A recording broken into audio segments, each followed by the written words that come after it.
episode 430 of Retro Encounter, RPG Fans Weekly Podcast of Many Topics. I'm Mike Sollosi, and listeners, I'm the starting character for this episode, but we have three more panelists that we added before the at launch with the full release of the episode. So let's introduce them straight away, starting with Zach Wilkerson. Hello. And Audra Bowling. Hello. And Aleks Franiczek. Hello. You know, I was decrying my inability to transition the way that you do in the Undertale episode, and that's a good example of your excellence. So well done.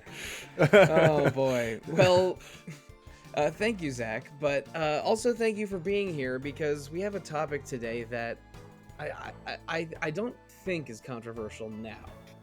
But I mean, listeners, maybe you see it from the title of the episode on your podcast player of choice. Maybe you're stumbling across it now. We want to talk about RPG DLC today. And before we get into the meat of this episode, I mean, I want to ask you guys, was there ever a time where you were very apprehensive about DLC? Like, I'll go first here. I remember when I first encountered character DLC in an RPG, I think it was Marvel Ultimate Alliance 2 in around 2009 or so. Where I got the game, we were playing it. I was playing it with my friends. We were having a really good time, but we were like multiple of us in our group of 5 or 6 were really upset that I think Carnage and Blade and some other people were locked out and DLC only, but but like the ghosts of their character selects were there. So it felt like we were paying extra for a game we had already paid full price for, and something was being withheld from us. And so I remember being frustrated in that moment 15 years ago. But now, to me, DLC for almost every kind of video game is just a natural course of playing the video game. And sometimes games with large budgets can't make their money back with just a base purchase, even if the sales numbers are good, and rely on DLC to sustain the company. I mean, I know that's true very specifically of Street Fighter V, which was a game that tanked early on, but then with multiple revisions and 5 seasons of DLC, it ended up making a profit for Capcom. But do any of you guys remember a time, or maybe just an early episode, where you felt like DLC was being exploitative or bad? I've never really had a super strong opinion about DLC. I mean, I think my opinion about DLC in general is the same now as it was then, which is like, if you sell me a complete game and I want more of it, then sure, like I'm happy to spend more money on that. But I think my first DLC honestly was like the Smash on the Wii U, Smash 4, and those characters. And I don't remember being annoyed by it, but I guess I wasn't playing as many video games, like sort of like in that 2010 to 2014 range. And so I was annoyed-ish because I wanted to play Cloud and Bayonetta for free. But it wasn't that big a deal to me because it wasn't that expensive. I think it's a price issue to some degree as well. Played plenty of DLC that's overpriced, plenty that's underpriced since then. So it doesn't bother me usually as long as it's good, honestly. Yeah, I think I have the same general mindset when it comes to DLC. There's a few where it's like if they're locking the true ending of the game behind one, it gets a little iffy to me. That was the case for Prince of Persia 2008. Yes. which I did not play in 08. I played that some years later, but I found that a pretty frustrating moment. Sure, that was worse than usual. Or even like, I mean, Fire Emblem Fates, the whole third route. The less we talk about Fire Emblem Fates, the better. Yes. I don't know if that one's going to show up in this episode. I think I even talked about that game on the RPGs that are hard to love episode from a few months ago. Yeah. But yeah, going back to, I guess, my personal experience, I think I said Carnage and Blade. I meant Carnage and Black Panther for Marvel Ultimate Alliance 2, but that's not important.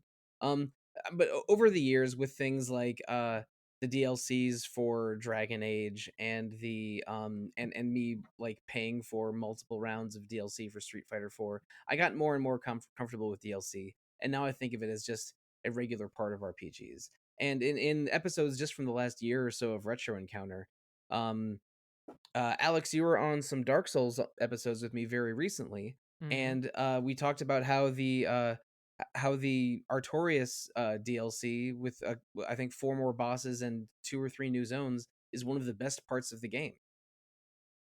Yeah, I mean, like, that's pretty, like, we all knew, like, DLC, like, could be good, like, could add, like, something substantial to, like, even, like, story-based games we played and, like, adding, like, new story-based content, introducing new zones, etc. But yeah, Artorias of the Abyss was definitely, like, a shining moment where it's just like, "Oh, here's, like, an opportunity for, like, the developers to, like, use all the lessons they learned from like the development process of the base game, maybe like include like new features that they weren't able to before. Like we were talking a lot about like how advanced like the animations and like move sets of the bosses were in Artorias uh DLC compared to the base game. So it was like this opportunity to like hone everything they learned from the base game and apply it to like a condensed package that just gives you all the hits basically. And yeah, I mean that's still one of my favorite DLCs for sure. Right. And we're just going to pop right into it. Each of the 4 of us have sort of 2 games or sub-series of that we'd like to discuss the DLC of, and just sort of highlight some of our favorite RPG DLC from over the years. And I mean, DLC in video games has only been a thing for less than 20 years. I mean, further back if you go into things like expansion style sequels for some computer RPGs. But what we think of DLC as enhancing the base game piecemeal purchases is more relatively recent. And I mean, if you don't mind, Alex, and Zach, I guess, I'm sorry you might be sitting out on this one, Audra. You want to just start off with FromSoft because Yeah. Okay. I mean, Zach, I mentioned those Dark Souls episodes. You Hmm. were on some Bloodborne episodes I with was. me last year, and I didn't play the Old Hunters DLC because I was in a crunch to finish the game on time. But you and Gio and Alex on that episode mentioned that to me. That was a little bit regrettable because the Old Hunters is some of the best parts of Bloodborne.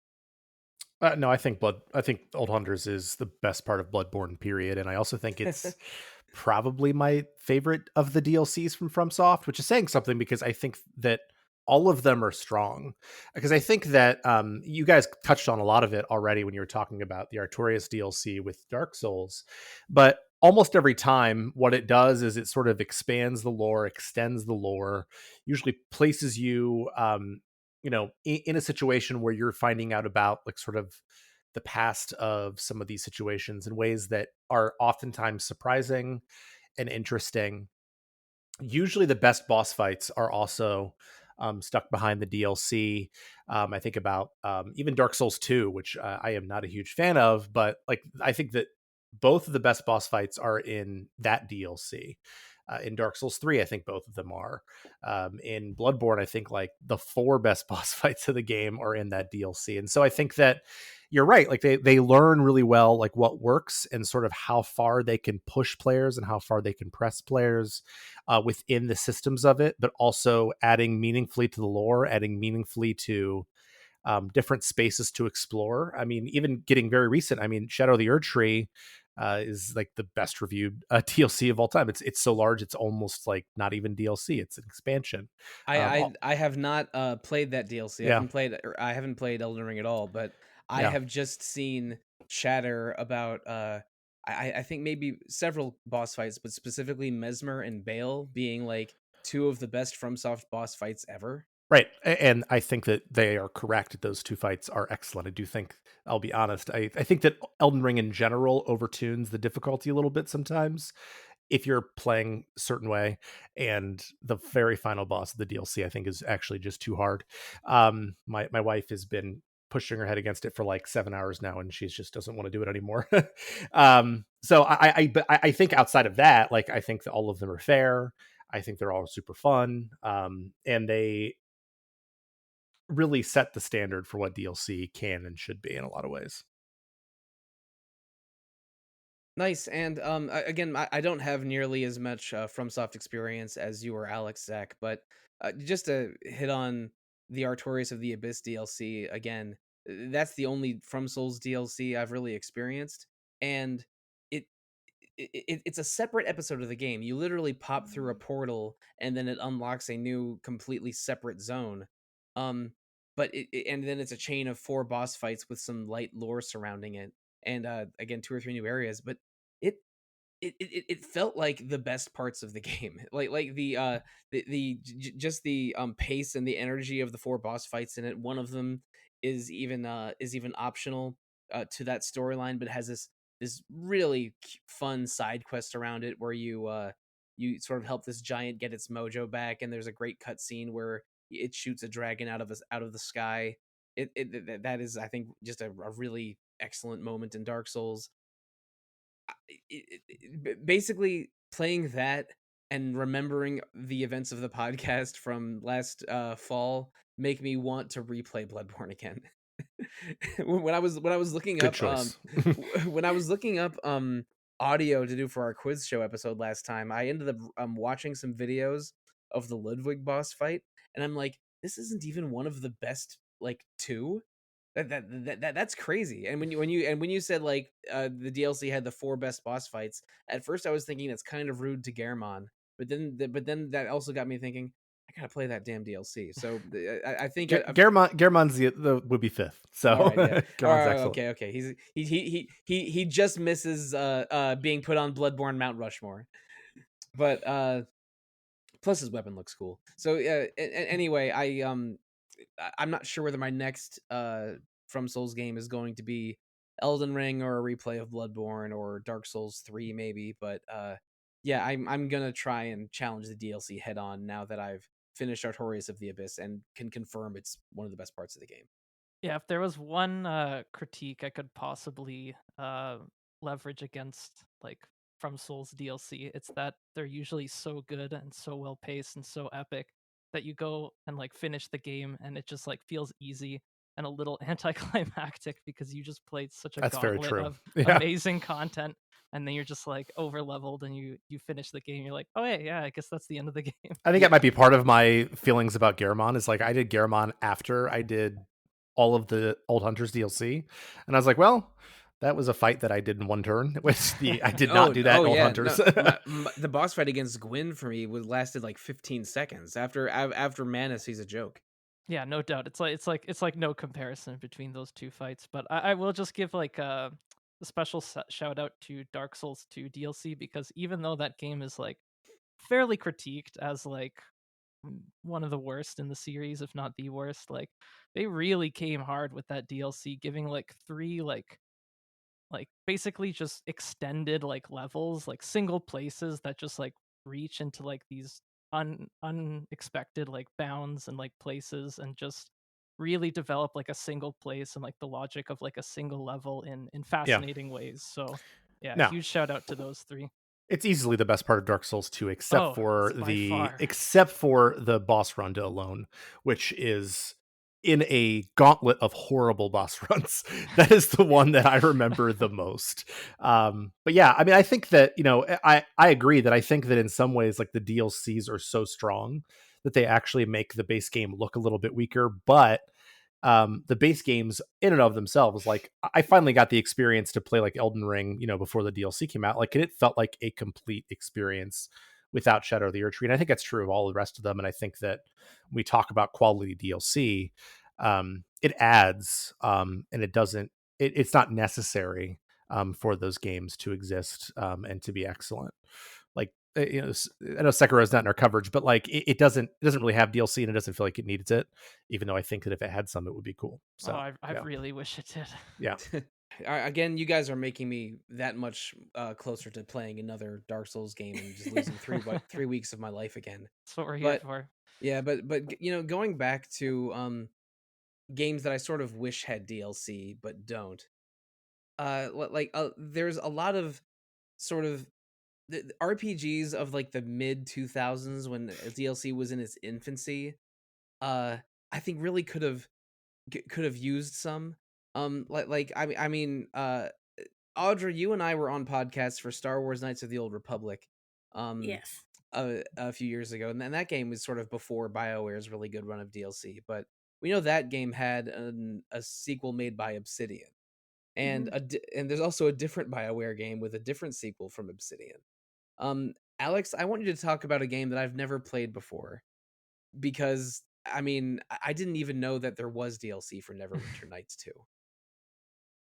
Yeah, there sure is, and boy, is it better than the original campaign. I mean, like, if you look into like the release history of Neverwinter Nights, even going back to the first one for a second, like, it's kind of like a core part of what makes that game like still beloved by some people because like the original campaign of Neverwinter Nights, and I certainly didn't play the whole thing. I didn't want to waste my time like that.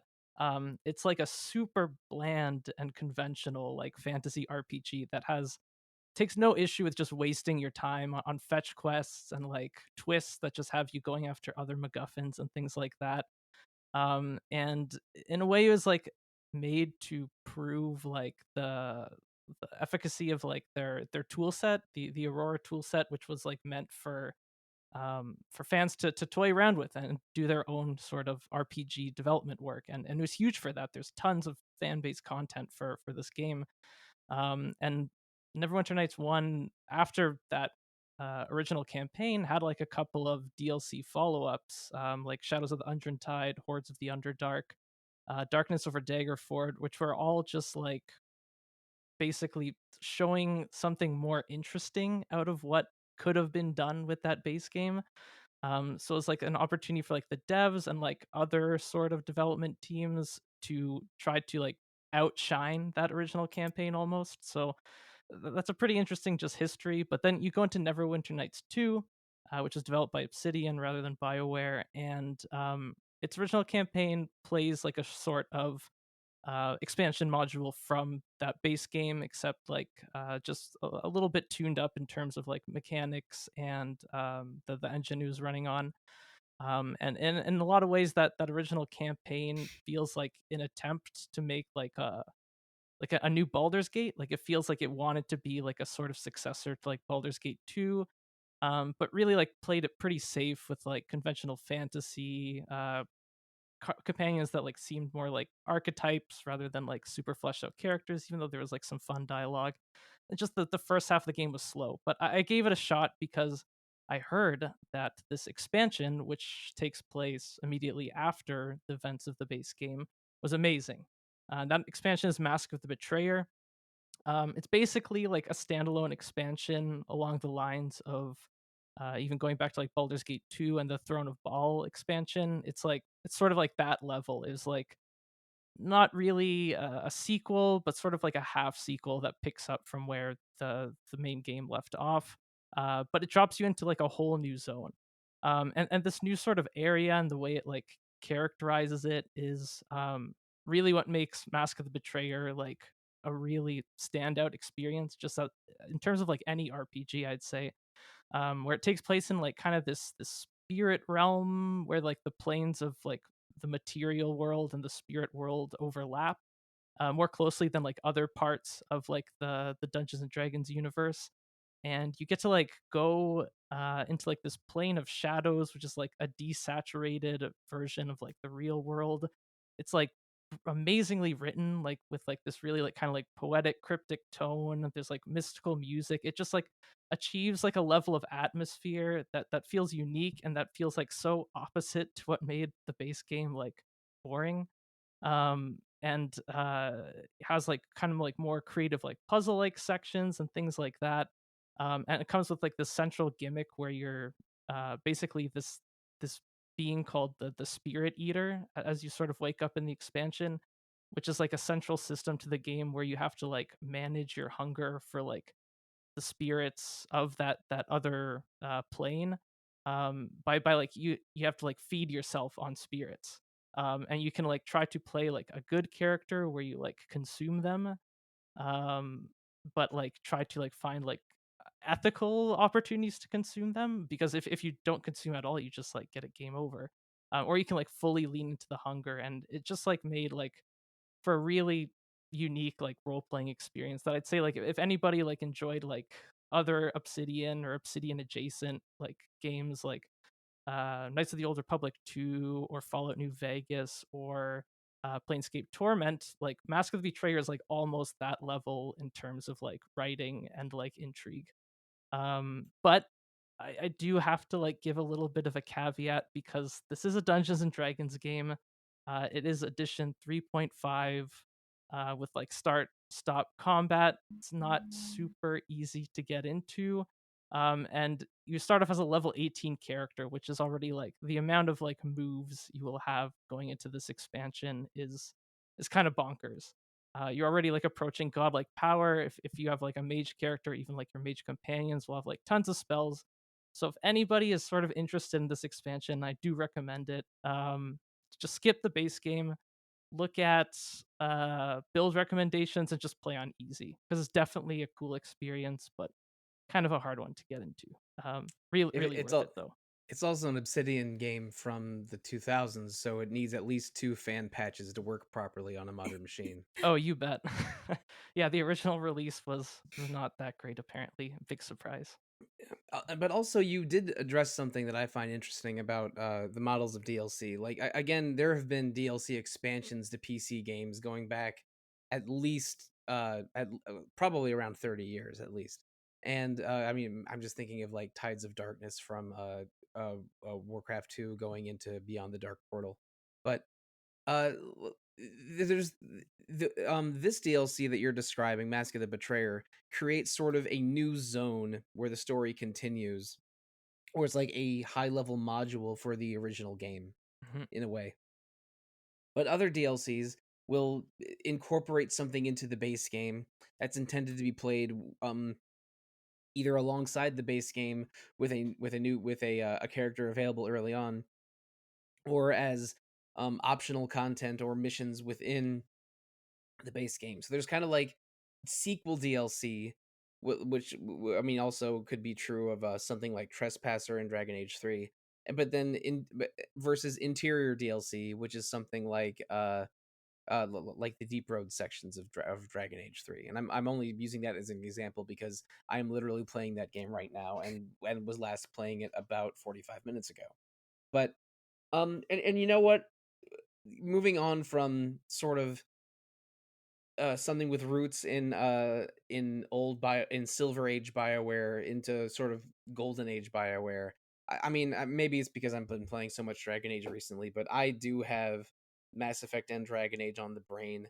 I mean, we have it well documented here that we're playing through the entire Dragon Age trilogy over the last 8 months or so, and I played Mass Effect 1, 2, and 3 for the uh, second or third time for the podcast 2 years ago. I say second or third because it was my second for Mass Effect 3, but third for 1 and 2. These were games that were maybe some of the first alongside Street Fighter 4 to make me just really excited about specific DLC. When I played Mass Effect 2 for the first time, it was on the PS3 version that had all of the Xbox 360 DLC baked in, and uh and some DLC episodes in that game, specifically Arrival and Layer of the Shadow Broker, I think are just two of the best parts of Mass Effect 2. Full stop. Layer of the Shadow Broker has you go on a sort of a how do I put this, like some espionage slash action movie style missions with a character from Mass Effect 1, Liara Tassoni making a reappearance, and has you sends you into a finale with a new race of aliens that's really intimidating and cool. And it's just and it addresses whether you had whether you romanced Liara in the previous game, and if you have a new paramour in Mass Effect 2. And it's just maybe the best part of the game. It's like a 90-minute awesome action movie in the middle of a fantastic action RPG. And when I sort of found out it was DLC, I think it was originally well, okay. I think while I was playing it, or maybe just after finishing Shadow Broker, I learned it was DLC in the original game, and that blew my mind a little bit because again, I thought it was like the best part of the game. And then when I played the trilogy version, the Legendary Edition 2 years ago, I had already played the Mass Effect 2 DLC episodes, but it was my first time playing Bring Down the Sky for Mass Effect 1, which turns the it turns the planet exploratory system into a really fun mini game where you have to explore every corner of this asteroid, like set sort of do mini missions in several parts of it to prevent it from crashing into a planet, and then take down some Batarian smugglers, which sort of sets and because Batarians aren't in Mass Effect 1 or 2 very often outside because it's not a Citadel race, like that continues into the Arrival DLC in Mass Effect 2, where you're in conflict with Batarians again, but this time you're threatening a large colony of Batarians. It's almost like the DLC episodes are most of Shepard's story against a specific hostile race of aliens, and it's almost like a side story being told in multiple episodes across DLCs. And I didn't play the Mass Effect 3 DLCs other than Javik when I played the game for the first time in 2012, I think. But playing through the Citadel DLC in Mass Effect 3 for the first time 2 years ago, that's maybe just the best part of the entire game. It takes Yes. every character that you've met through the whole trilogy that joins your party or joins your crew, if they survive, because again, a couple characters can die in Mass Effect 1, and almost your entire party is capable of dying in Mass Effect 2. It takes everyone that survived. You go on a crazy mission together with a villain I probably shouldn't spoil, and an extremely fun main villain for this mini arc. And when it's all done, you go to this luxury apartment and have a giant house party and get to hang out with all of your party members, like getting drunk and getting into arguments, and there's a possibility of two of them hooking up if you're not romancing both of them.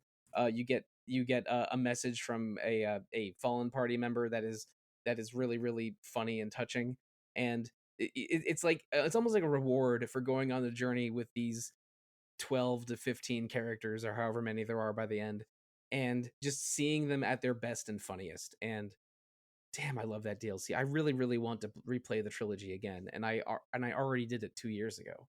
And Audra, I know you're a Mass Effect fan. I Yes. mean, Layer of the Shadow Broker, Citadel, those are I think two of the best RPG DLCs I've ever played. Oh, hands down.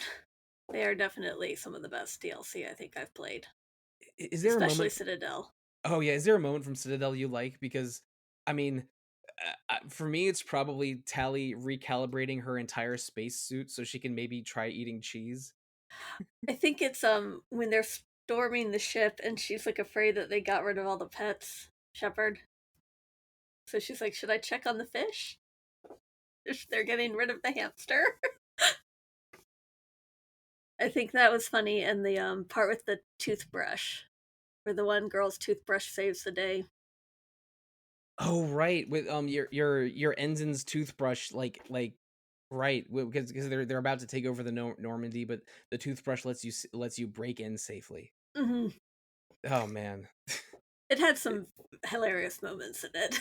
It sounds completely unhinged listening to us describe it, but even the moments like like getting when you're talking to all your party members and inviting them to the house party, like Hmm. if when you talk to Grunt, you have to go to the police station to pick him up, and Yes. it goes into like a Hangover style flashback of all the shenanigans he had gotten into in the previous 12 hours that got him there.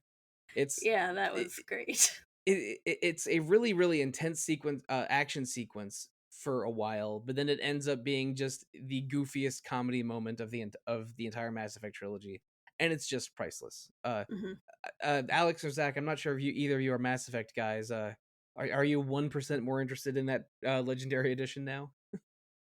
I have played the Mass Effect trilogy, and I haven't played the Legendary Edition, but I did buy Mass Effect 3 originally without DLC, and that was actually my first experience like buying DLC, like putting my money down and seeing if it's worth it. And I remember buying Leviathan and thinking that didn't feel worth it, and then I bought Citadel and it felt totally worth it. And I'm usually like pretty immune to things that feel like overly like fan servicey. I feel like it can like take me out of the moment, but this was so charming and like it like just brought such a smile to my face. It was like such a nice like change of pace from like all of the other like serious epic level things that were happening in Mass Effect 3. That I just like absolutely had a great time just spending more time with these characters and seeing them do funny shenanigans. And also getting to have Rex in your party again, just even for like a You little bit, see? was Yes. so awesome. That's another reason I want to play it, because I deliberately killed Rex in my in this Oh. most recent run of mine. Neither of you guys were on that episode, so you maybe haven't heard the story from me. But no, That's dark. I had Rex die because I wanted to see how you could manipulate the genophage storyline in Mass Effect 3 if Rex wasn't there. Because when I played it 12 years ago, I had him survive and I cured the genophage and everything.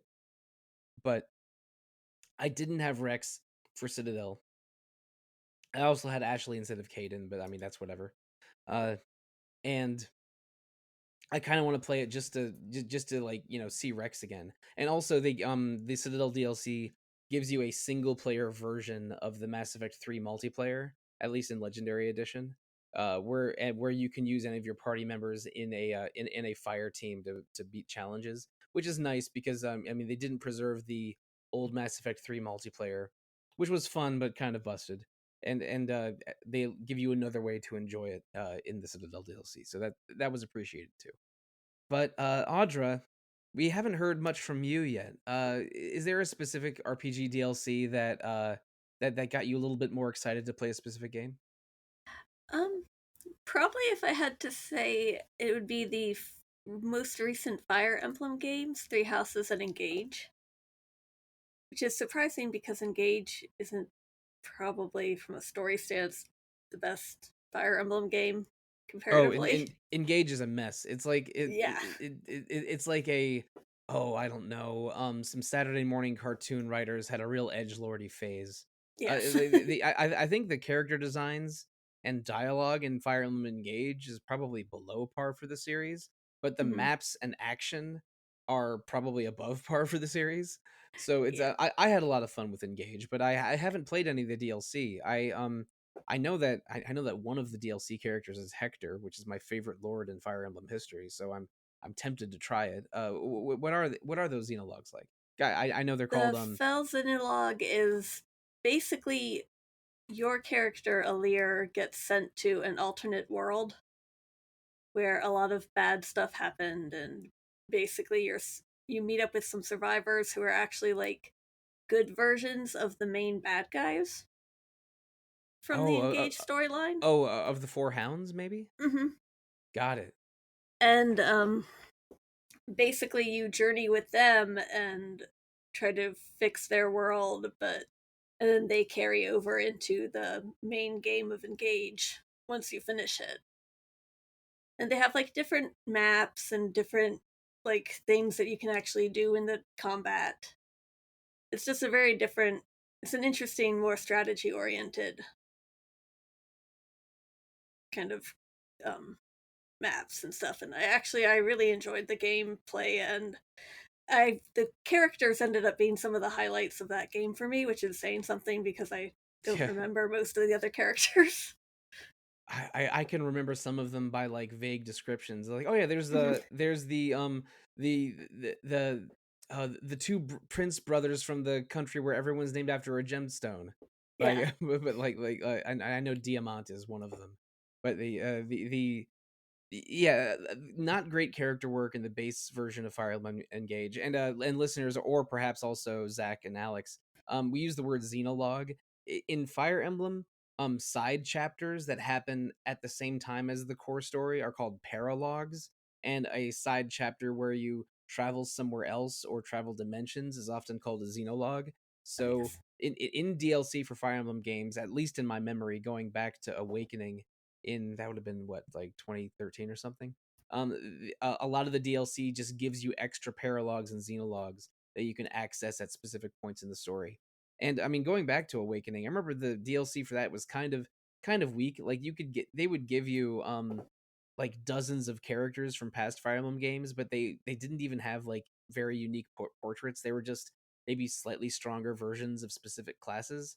But this Yeah. one, yeah, but this one in Engage really feels like something distinct and Yeah, special. they definitely tried to really, they limited the amount of characters that you could get from it. And then they also like added in the new, instead of rings, it was bracelets.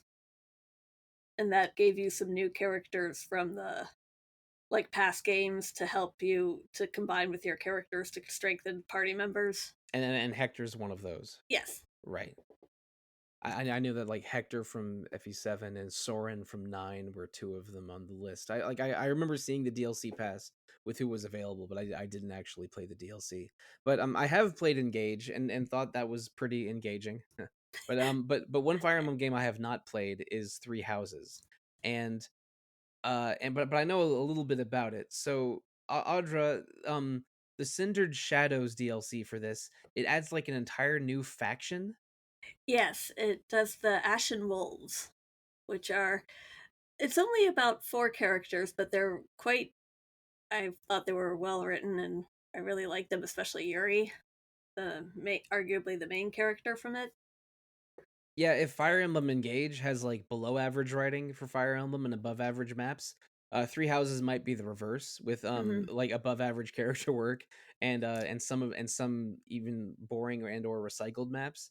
But this is new characters, new everything, new faction. Do they interact with the core cast pretty well? Because Yes. I haven't played much of Three Houses, so you might have to do some explaining here.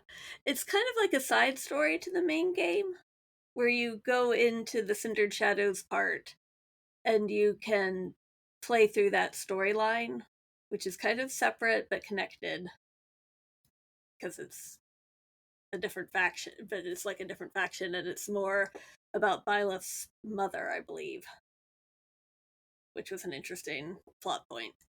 But they do like different the characters have you have like returning characters from the main cast who have like set levels and job classes, and you can't really play around with them, so it kind of gives you a tactical you have to be very aware of what you're doing tactically during the fights because you can't like level them up. Yeah, you can't sort of brute force your way through but with a heavily grinded out character. All right, well, But the new jobs are interesting, and then they also carry over into the base games that you can then recruit them, the new characters and everything. all right. Well, if I ever get to Three Houses, I'm definitely gonna have to look at that. And Yeah. now you have me checking prices on the Engage DLC now. So thanks for that, Audra. Sorry. But you know the Xenologs in Fire Emblem Engage seem intriguing, but there's a different game that starts with XENO that I know has some pretty epic DLC. Yeah. Zach, are you here to talk about Torna or Future Connected or both or neither? I'm here to talk about both, although it's Future Redeemed, right? Yeah. Oh, Future Connected is technically not DLC. You're right. Future Connected is the extra episode added to the definitive edition of Xenoblade 1. My bad. I haven't played any of these games other than the Wii version of Xenoblade 1. So this is going to be very educational for me, Zach. Yeah, so the 2 DLCs, which both are just almost like full-blown games on their own. For Xenoblade 2 is Torna, then for Xenoblade 3 is Future Redeemed. And they're both prequels, but in very different ways. So Torna basically takes place 500 years prior with events that you are aware happened, whereas because of the nature, I don't want to get into why, because the nature of Xenoblade 3, you have a lot of characters who you're sort of vaguely aware of, and then they become like real people in Xenoblade 3. But in both cases, like this gets back to the point I was making earlier, like Xenoblade 2 and maybe less so with 3, like they feel like complete narratives, they feel like complete games, and the prequel status in both cases a lot of times would maybe put people off, but like it's with characters who are really surprising or really interesting. Like Torna, for example, follows Laura, who I won't really get into who she is, but she's like sort of this character who you know from the past from Xenoblade 2. And you know that she's an important character in this narrative and in the narrative that has gone on. And so you kind of get to see the people around her and get to know them in ways that are really surprising. Like Laura, of all the Xenoblade protagonists, is probably still my favorite. And there are a lot of really great options in Xenoblade. And then in Xenoblade 3, like you get another phenomenal protagonist with characters who are returning from this isn't really a spoiler, from all 3 Xenoblade games, which is Oh, I why, yeah, I remember that yeah. people lost their damn minds at the I don't know how many years, but let's say just 10 years in the future versions of Shulk and Rex. Yeah, I think Rex in particular Yeah. Yeah. experiences He had a a bit of a bit glow of a up. glow up in Future Redeemed, and he's also completely broken in Future Redeemed. Like, if you want to win, just play with him and you can solo the whole game. Um, but they add like a lot of pathos to it. They stand on their own as their own stories, and they're both really powerful in that, like, while you know some of what's going to happen, you don't know everything, and you don't know all the character connections. But they also are both like 25 to 35 hour games. They both have a ton of content. They both have new maps to explore, new areas. And if you played a Xenoblade game, you know the maps in those games are huge. And they both like twist the combat just a little bit. So like you have the blade system in Xenoblade 2, and it's not totally gone in Torna, but they play with it and simplify it a little bit, and they streamline it a little bit in ways that some people prefer. I actually still think I like the Xenoblade 2's combat system a little bit more, but certainly Torna's is easier to engage with. Are you talking about like the moment to moment action or how you obtain new blades? You don't actually obtain new blades in Torna. Oh, There's no okay. there's no gotcha pulling. So there's no Um, like grinding 25 hours for Cosmos. Correct. There's none of that. Like you're basically assigned like 2 blades for each driver, and that doesn't change. And you switch out in and out of combat differently, so it's just a little bit more fluid. I don't think it has the complexity of Xenoblade 2, but I don't want to get too far into the weeds there. Whereas Xenoblade 3, you have a more limited cast of characters. You don't have the heroes that you can sort of switch in and out, but it maintains what the game was, but it also extends it and simplifies it and does it differently in some different ways.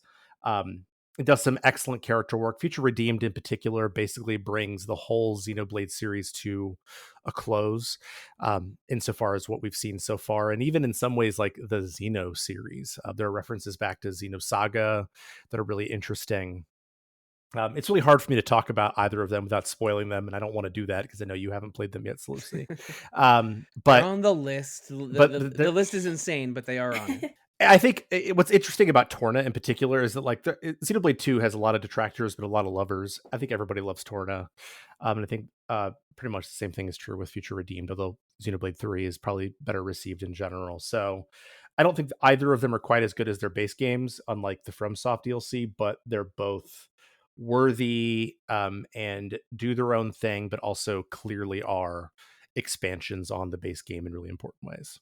I mean, awesome. I know that when I eventually get to those games, I will want to play the DLCs because I've heard nothing but glowing comments about both of them, and I have listened to the oh, how do I describe it? Sort of madcap piano jazz battle theme of Torna, Oh yeah, probably 100 times. That song that's a rules. Mitsuda piece. Yeah, Yeah, it's fantastic. so I can't wait to experience that in the moment properly eventually. But I can't say exactly when that'll be. Audra or Alex, have you played either of the Xenoblade DLCs? No, sadly. They're on my list too.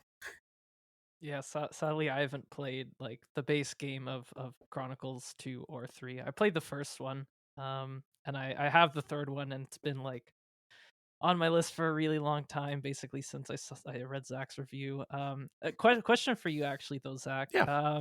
As someone who's played the first game, and is going to be playing the third game next, and doesn't really have any plans to play Chronicles 2, and at least anytime soon, would playing Future Redeemed after 3 be worth it?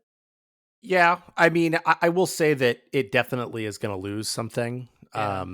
But I don't think Xenoblade 3 does really. I mean, like there are some like it's hard to explain, but like there are some callbacks to Xenoblade 2, but they're very vague.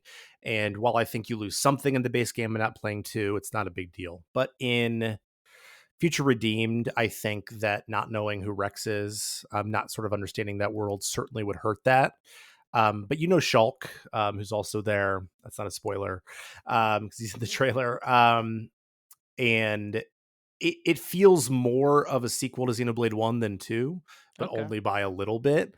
So I still think you would get something out of it, but it's certainly going to dampen the experience a little bit. And at the very least, I'll know like how much more handsome Rex has become. Hey, I am a Rex defender from even the original, so I'm very happy that he's gotten his moment. Sounds good. Right on. Well, I mean, I'm not even sure what kind of genre or what kind of setting to call Xenoblade. Is it just like high science fiction anime, and anime punk? Well, whatever. High science fantasy anime punk, maybe. Yeah, Yeah. sure. I mean, but I think there is at least some genres that we can attach to the big CD Projekt Red DLCs. I mean, the Witcher 3 is dark fantasy, and Cyberpunk is, well, cyberpunk. But I know that they have some of the most celebrated DLCs ever with what was it, Blood and Wine for Witcher 3? Yeah, Blood and Wine and Hearts of Stone. Right, that was it. And I remember thinking it was bizarre that I think Blood and Wine Witcher 3 DLC won the RPG of the year at the Game Awards in It did, yeah. 2015, which I don't know, made me a little upset in the moment at least. But I mean, I know you told me your feelings on the Cyberpunk DLC at our end year episode in at the very end of 2023. So let's talk about these a little bit. Sure, yeah. So, I mean, you mentioned earlier in the episode, like, that there's basically like two common types of DLC. Like, one is like a sort of quest line, like inserted in the flow of like the base game, similar to like Citadel and Mass Effect 3. Or there's like kind of the expansion that like feels like sort of like a half sequel that develops from the base game and usually even like takes place in like other places than the base game did. And The Witcher 3 has like two of the, if not the like best cases of both those scenarios. So Hearts of Stone came out first, and it's like basically a single, quite long, very carefully developed quest line with a lot of variety in terms of like the different set pieces they put you through, and things like that. But it is basically just, yeah, like a single quest line that is based around like the conflict between these two NPCs you meet who aren't in the base game at all.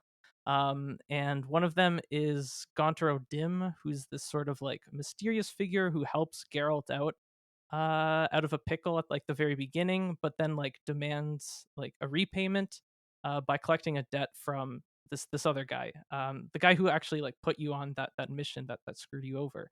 And that guy's name is Olgierd, and he's a man cursed with the titular heart of stone, so he like cannot like feel emotions really anymore. And so this is actually like based on like a Polish folk tale about like this sorcerer named Pan Twardowski, who made a deal with the devil. And this is like the dynamic between these two characters is playing in like a very similar way, and like in very good like Witcher slash CD Project fashion. Like you have these two figures who are posed against each other. You're sort of working with both of them, and neither of them really come off as like the good party throughout the quest, but both are like super compelling. There's tons of like ambiguity to be explored between their conflict, and in particular, there's this one super memorable sequence where you have to consent to be possessed by Olgierd's dead brother to give him like the night of his life, basically.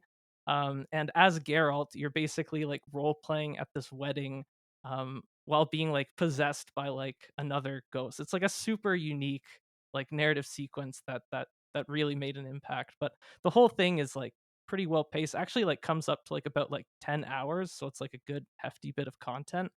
But that still isn't anything close to the sort of achievement that Blood and Wine was, which is, yeah, basically like a half sequel to the base game, coming along more like 30-ish hours of content quite easily. Um, and so it's not like as large a scope as like the base game by any means, but it uses that kind of like more like smaller scope and like more local conflict to do something pretty interesting. It takes you to like a whole new region of like this dark fantasy world. That's a really nice visual change of pace. It's like this duchy called Toussaint, which is basically The Witcher's version of France. And it surrounds like this story about like a bunch of scummy aristocrats and vampires. You're kind of brought in investigating like a series of murders that have happened against like these celebrated knights who seem to be like targeted based on like the fact that they were like breaking the virtues they were sworn to. So it's like detective-y. It's almost like the movie like Seven in a way, in that concept, but it's also like has like this really like fairy tale like sort of atmosphere and the way like it brings in like mythical creatures like vampires, and has just really interesting and like jam-packed with good content. um a lot of people say it's like arguably better than The Witcher Three's base game. I don't think I'd go that far. I think Witcher 3 was such an achievement because of like its epic scope and how well it interweaved that with like characters that are like integral to like the Witcher series, even outside the games, like Yennefer, Triss, and Ciri. Those characters aren't really in Blood and Wine. It's like a lot more focus on like a new setting, new people, and like being like Geralt's sort of farewell story. Although they're saying they're gonna make a new Witcher game now because they want that money. Yeah, so it's like a brilliant expansion. I don't like it quite as much as the base game, but I will say like that winning like RPG of the year is not like something below this expansion. It does feel like that good in terms of like what new it brings to the table. But something that is just straight up better than its base game is Cyberpunk 27 Phantom Liberty, which is shorter than Blood and Wine, even more sort of just like jam packed, giving you like everything that was good about the original like base game of Cyberpunk 2077 without any of the nonsense, none of like the weird sort of toilet humor and juvenile sort of elements. It's like takes itself very seriously as like a cyberpunk like spy thriller. It gives you probably two of the best characters, if not the best NPC like side characters in the game, which is Idris Elba's Solomon Reed and Songbird, who also have like this history with each other, also like very ambiguously presented, who's like kind of the good party there, that you have to like negotiate dynamics with, and it's just like it's like integrated into the base game experience, but man, I just played it as like a standalone, and it worked so well. It like just washed off all of my like complaints about the base game and just gave me like exactly what I wish that base game was, in a very tightly paced package. So yeah, CD Projekt Red definitely have their issues recently, but man, do they know how to pull off a DLC. Okay, well, I mean, I don't know if that got me any closer to playing Cyberpunk. I still think of that game's launch as a betrayal, generally speaking. So, but Zach, I know that you really love The Witcher 3, I do. and you have a perhaps complicated relationship with Cyberpunk 2077. So, what can you tell me at least about Blood and Wine and Heart of Stone? Nothing, because I haven't gotten that far. Oh, damn. Yeah, so like I said, I haven't quite beaten the base game, and the DLC. It was out, I think, but because I hadn't gotten close to the end of the base game, I hadn't gotten there. But it is one of the things that compels me to go back and do a replay. And everything they added with Cyberpunk, with the DLC, and then also like some of the changes to the base game, compels me to pick my copy up more, although I agree with your portrayal comment quite a bit.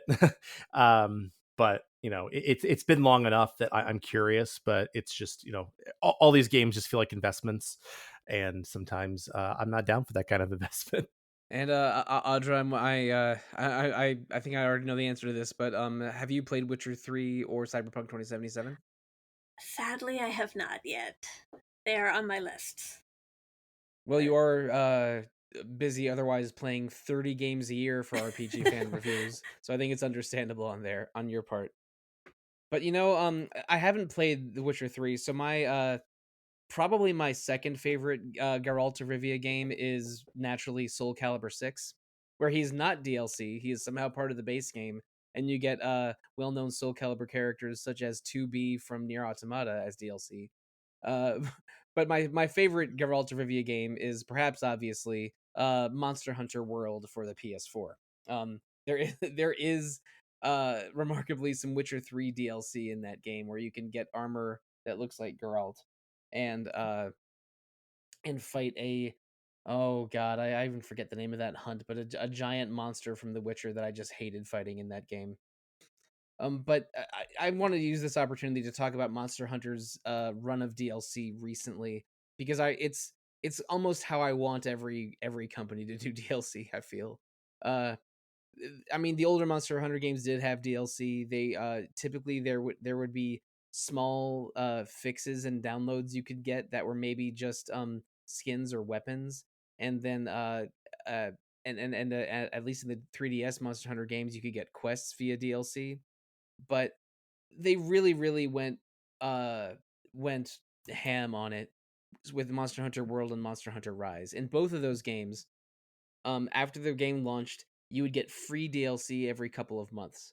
In Monster Hunter World, it was the Devil Joe hunt, which is a very notorious monster from the third generation.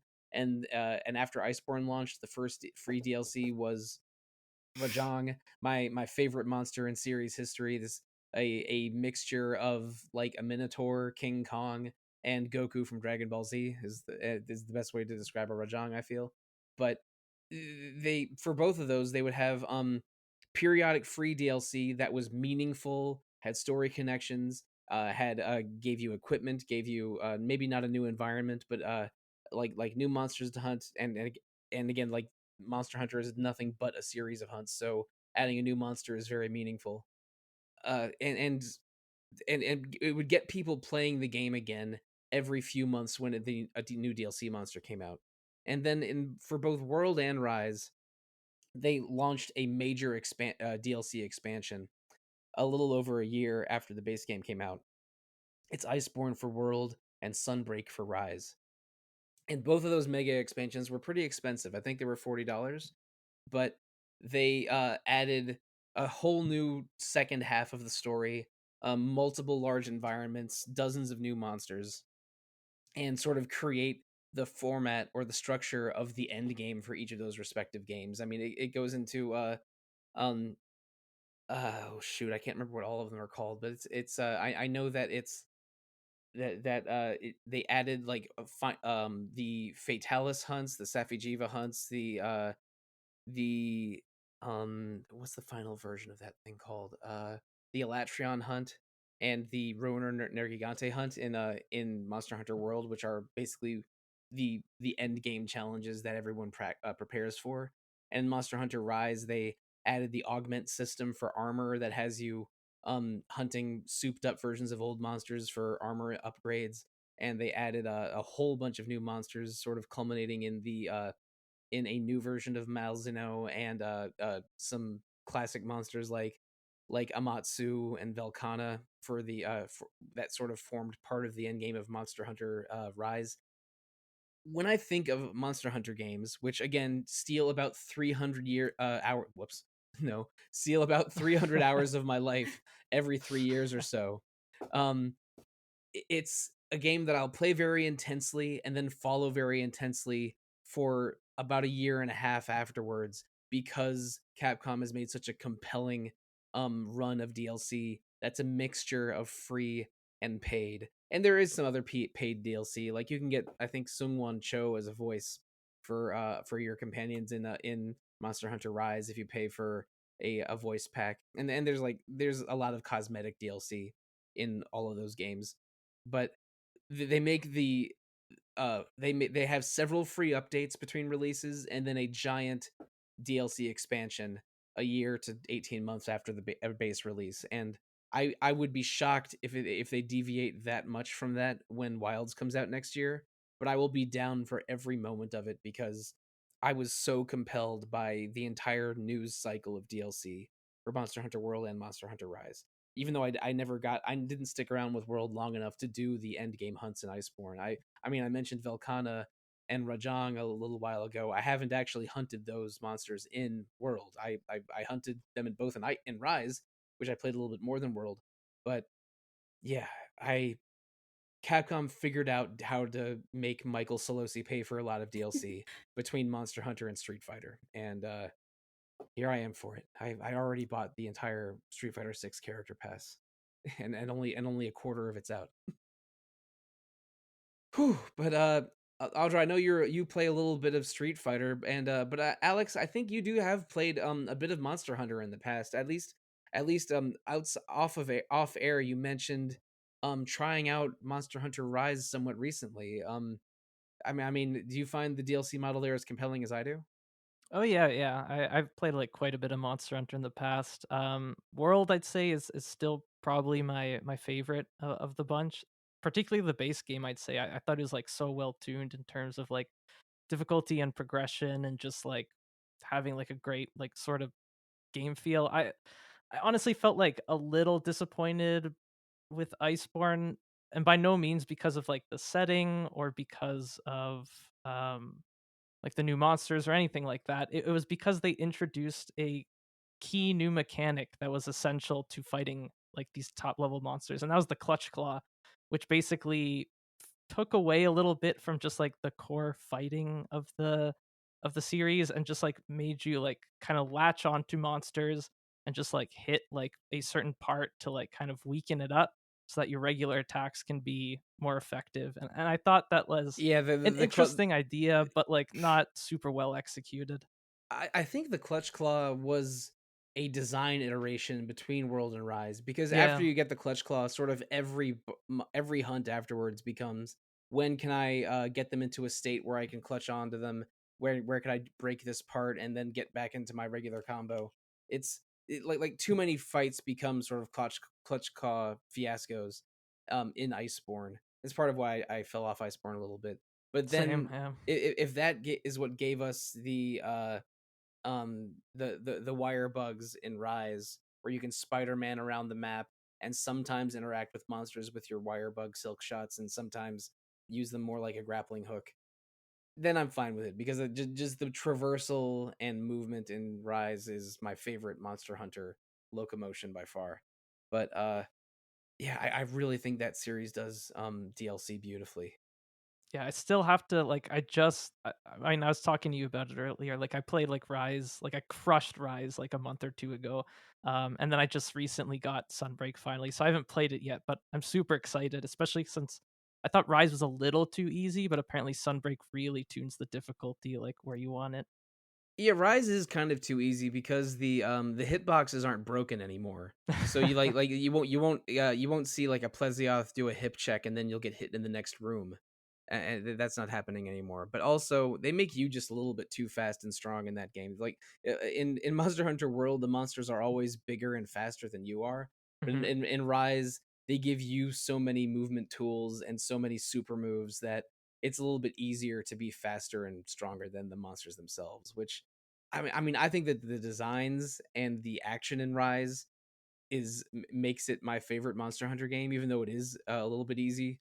The later hunts are considerably harder. I won't say they're Fatalis hard, but they're hard. They can get pretty hard. So maybe that's what you're looking for. Oh, I'm very excited. I don't know if you'll be that excited when you fight the final version of Malzeno, um, or oh man, or Lucent Narga. But that's neither here nor there. Um, but Audra, I talked about how at the beginning of this episode, one of my early memorable encounters with DLC was with a Marvel RPG many years ago. But there's a more recent Marvel RPG that I believe you reviewed for the site, and Yes. I mean, and we're talking about the Avengers game that Eidos made a couple years ago, and I didn't play that game, but I know it sort of by reputation. I almost sort of wish it was a Kamala Khan game instead. Yes, I do too. She But was but you awesome in it. but you're telling me that one DLC episode at least for this game is really something special. Yes, it's the Black Panther War for Wakanda DLC expansion. And it's kind of set as like an after side story epilogue to the main game, which unfortunately for Marvel's Avengers, I feel like they were trying to probably continue it with these different expansions, and it just doesn't happen, unfortunately, after a little bit just because of the sales. But the Black Panther War for Wakanda is probably, I'd say it's stronger than the base game itself, which I found really a pleasant surprise, and it introduces some really great characters like Black Panther, T'Challa, and his sister Shuri, and it has its own unique storyline and locale, and you get to fight new enemies, and it ended up being pretty good, and it was actually free, which I thought was quite nice. That's interesting. But I know that game did have some kind of multiplayer pass or expansion pass, and this wasn't part of that. You can play it multiplayer or single player.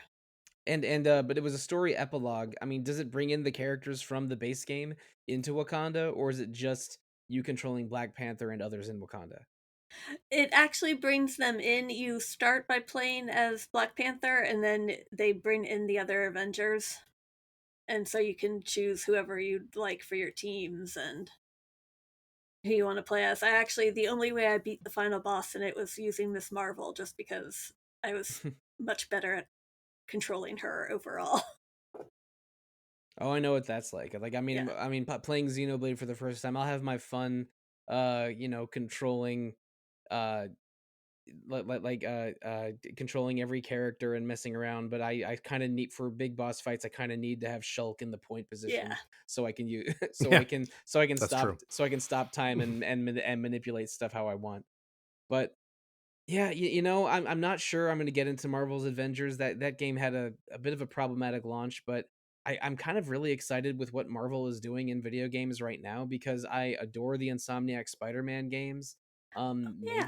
Maybe that EA Black Panther game will be good. Maybe that World War II Captain America game will be good. It's I mean, superheroes are a natural fit for video games, and if the MCU is being a little disappointing in recent years, with apologies to Shang-Chi, which I thought was pretty good. Maybe Marvel video games and their DLCs are going to give us what we want. Yeah, that Yes. Guardians of the Galaxy game was also pretty good. Felt almost Mass Effect-y in a way. Yeah, no, there was Mass Effect DNA in that game for sure. Yeah, totally agree. Oh, and I love the Telltale Guardians of the Galaxy game too. That was That's pretty right, good. and that is a game that I think we did cover. I mean, didn't Caitlin write a review for that? Yes, I believe so. And amazing, Yes. like and those Telltale games during that era were basically adventure games with some visual novel elements, but some of them even had DLC. There were miniature DLC episodes to the to season 1 of Walking Dead, and yeah, I mean, DLC is just endemic to video games now. I know that some people have the attitude that a video game should be 100% finished out the box and shouldn't need day one patches or be able to pay for itself with DLC. There's a bit of a Luddite attitude that is anti all DLC. And I think the reality of the situation is that that we wouldn't get big budget games at all if there wasn't some extra way we had to pay for them. I mean, we talked about this on Random Encounter 300 a little while ago. Games are too expensive to make now, and DLC is how we can get games existing and not costing $120 at the store anymore. But at least we know that now that DLC is sort of endemic to what video games are, they can make some really really good ones. Mm. And I played Dragon Age Origins for the fourth or fifth time last year, and you were on those episodes with me, Alex. I mean, Shale and Return to Ostagar and Awakening. Mm. That's pretty dope for 2009 2010. Yeah, for sure. It was like I'd say like that was just around before like the EA effect really set in, and they just like got as greedy with like their DLC pricing and releasing as possible. Like the fact that what was his name, the Protean from Mass Effect 3 was DLC is Yeah, is frankly Javik, Javik. absurd. Yeah, yeah. Javik the Prothean, who is maybe one of the most intriguing new characters in Mass Effect 3. Like one of a genuine highlight of the game when you get a lot of dialogue with him. There's But no way he should not be in the game. Like it doesn't make sense. he was also day one DLC. I got him because I got like the special edition of the game, but between Mass Effect 2 and 3 and perhaps between Dragon Age 1 and 2 is when the EA takeover happened. And I mean, if you want to be a little bit doom and gloom about it, that is maybe where things turned towards the negative for BioWare. I mean, I've heard horrific stories about crunch for Mass Effect 3 and Dragon Age Inquisition, but I mean, those games probably wouldn't be in the state they are today without some DLC helping pay for them. Mm. And I haven't played Trespasser yet in Dragon Age Inquisition, but Oh, it's yeah. good. Oh, okay, all right. I mean, I thought the Deep Road stuff was pretty good. But I mean, that was each of our sort of 8 DLC babies. Mass Effect and Monster Hunter for me, Marvel's Avengers and Fire Emblem for Audra, CD Projekt Red and Neverwinter Nights 2 for Alex, and Xenoblade and FromSoft for Zach. Is there any that we haven't mentioned today that you want to give a quick shout out before we sign off? Or if you want to answer a real silly question, what's a classic video game or hopefully an RPG from before the days of DLC that you wouldn't mind seeing a DLC episode here or there? I'll go first.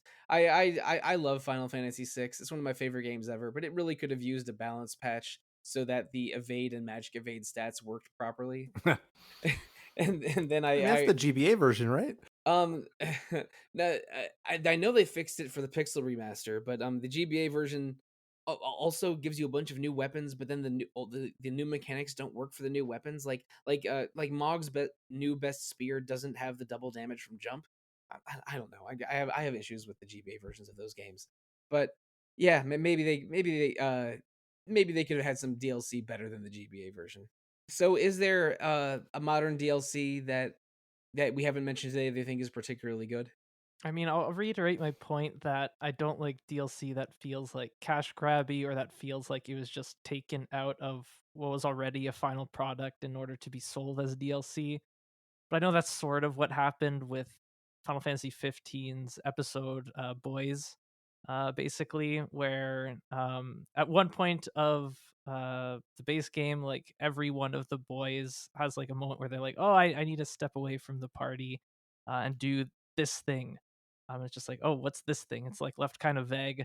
And then they like come back and like they clearly like saw things, but it's not really like super clearly communicated what happened to them. And then these episodes were released that let you play as like the side characters in their own little episodes, which is a really cool move, and that I guess I could justify as actually working well as DLC because the original Final Fantasy 15 like never takes you out of like Noctis's perspective. So to introduce all of that as essentially side content, even though it's like content that's important to understanding the story, is a move. It's one that like works for the DLC model. It still feels a little greedy, but it's adequately done, I'd say. My one problem with that was probably that they just didn't finish the DLC. And that too, yeah. Yeah, that they scrapped, kind of like Mass Effect and Andromeda, where it had a planned DLC and then they scrapped it because it just didn't sell as well. So it's like, Do the Final Fantasy 15 DLCs, let's say you're playing the Royal Edition that has all of them, do you experience them as the character leaves, or are they like separate menu items you have to click? Separate menu items. You if you want to like experience them like kind of in sequence with the rest of the game, like you actually have to like look up like when people would recommend that you play each of the Oh yeah, go DLCs. go on Tumblr and find a skip list. I Yeah, there gotcha. you go. Hey, that a skip list from Tumblr was very invaluable to me when I rewatched all of Buffy the Vampire Slayer. Let me tell you. Oh, I used one of those for One Piece too. that, that Necessary that's a stuff. series that needs it. There's the filler in One Piece. Like maybe watch what was it maybe watch like what is it G7 whatever One Piece DLC episodes slash filler episodes, usually not worth it. But one thing that was worth it, I think, was talking about DLCs with the three of you. Thank you so much for joining me on this exploration slash appreciation of our favorite RPG DLCs. I'm gonna get to one of those very soon because I think I'm probably a few days away from experiencing Dragon Age Inquisition Trespasser. But now I'm definitely closer to playing Dark Souls 3, Xenoblade 3, Witcher 3, maybe some other threes. Marvel Ultimate Alliance 3. Those also are some pretty good threes with some pretty good DLCs.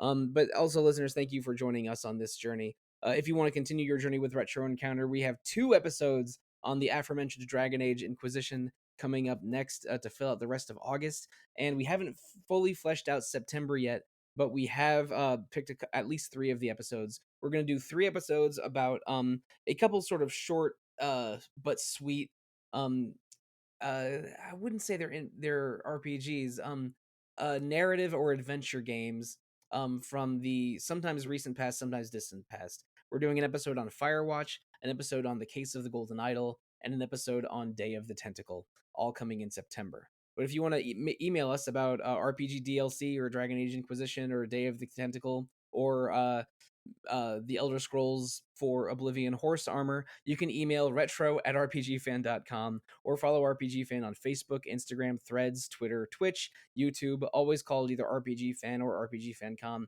And speaking of RPG Fancom, there is the .com version of RPG Fan, where we have reviews, news, features, podcasts every day for your enjoyment. But maybe our favorite way for you to enjoy RPG Fan is to visit rpgfan.com/shop, where you can support RPG Fan directly by going to our TeePublic hosted store, where you can get apparel and accessories with the RPG Fan Emerald Shield, or going to our Hyperplay RPG page, where you can buy a 300-page tome of one-page RPG Fan reviews from the ages. It's a hell of a book, and I enjoy seeing it on my shelf every day. But if you want to enjoy more RPG Fan podcasts, we're only 1/3 of them. There's also Random Encounter every 2 weeks, usually posted on Mondays about randomness and what games we're playing, and Rhythm Encounter on alternating Mondays about RPG music. You can review random, rhythm, or retro encounters on Apple Podcasts, YouTube, Spotify, however you listen. Please give us all the feedback that you are willing to provide, especially if it's positive feedback. But if you want to give some positive reinforcement to the four of us on social media or otherwise, and not as a podcast collective, how do they do so? Let's share some contact information, starting with you, Alex. You can just email me at alexfraniczek@gmail.com. Now, Audra. You can email me at audrab@rpgfan.com. Now, Zach. You can also email me, zachw@rpgfan.com. I'm also at least semi-active on our Discord, unless I lurk, as Zach W. And listeners, you can't email me. Absolutely not. To email me, you got to email retro@rpgfan.com. But if you want to contact me, I'm pretty easy to find online. You can find me at Evoker for Dogs, which is my name on Instagram, Blue Sky, and RPG Fans Discord. So, guys, this was a pretty good episode, but I don't know if I can justify the full release just with this in its current state. So maybe if I get enough donations to retro@rpgfan.com, we can get a 15-minute sequel where we talk about, I don't know, I can talk about the Street Fighter 6 DLC, or you know what, I'll talk about the Street Fighter. I'll talk about the Street Fighter 6 DLC for free because I am so excited for Terry Bogard. Okay. Oh, yes, I'm excited for Elena. She's my favorite. She was not my favorite in Street Fighter 4 with that damn healing mechanic. Sorry. It's not okay that she has double the health bar of anyone else. But listeners, whatever. This is not going to be a Street Fighter podcast. Thank you. Good night and good luck.